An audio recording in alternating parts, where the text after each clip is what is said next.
मी या परातीत पीठ मळण्यासाठी 5 कप गव्हाचे पीठ घेतले आहे. त्यात मीठ टाकून ते मिक्स करून घेऊ. आता हे पीठ मळून घेऊ. पीठ मळताना आपण पाण्याचे भांडे हातात घेऊन पिठामध्ये थोडे थोडे करून पाणी टाकतो. अशा प्रकारे पीठ मळताना आपण बऱ्याच वेळा पाण्याचे भांडे हातात घेतो, पाणी पिठात टाकतो, भांडे खाली ठेवून थोडेसे पीठ मळून घेतो, पुन्हा पाण्याचे भांडे उचलून तीच क्रिया वारंवार पीठ मळेपर्यंत करतो. आता एका हातात पाण्याचे भांडे घेऊन पिठामध्ये पाण्याची बारीक धार करून पाणी टाका. त्याच वेळी लगेचच दुसऱ्या हाताने या पाण्यात बऱ्यापैकी पीठ ओलवून घ्या. यावेळी यामध्ये थोडेसे कोरडे पीठ देखील राहू द्या.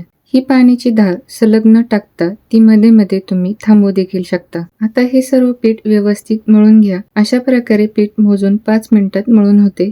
त्यानंतर नेहमीप्रमाणे तेल लावून ते सलम करून घ्यायला 3 ते 4 मिनिटं पुरेशी होतात. आता हे पीठ झाकण ठेवून 15 ते 20 मिनिटं मुरायला ठेवून द्या. अशा पद्धतीने पीठ नेहमीपेक्षा पटकन मळून होते. यामुळे पीठ मळताना दोन्ही हात देखील खराब होत नाही. तसेच पीठ मळण्यासाठी घेतलेले पाण्याचे भांडे पिठाचा हात लागून ते देखील खराब होत नाही. ही टिप जर तुम्हाला आवडली असेल तर व्हिडिओला लाईक व चॅनलला सबस्क्राईब नक्की करा.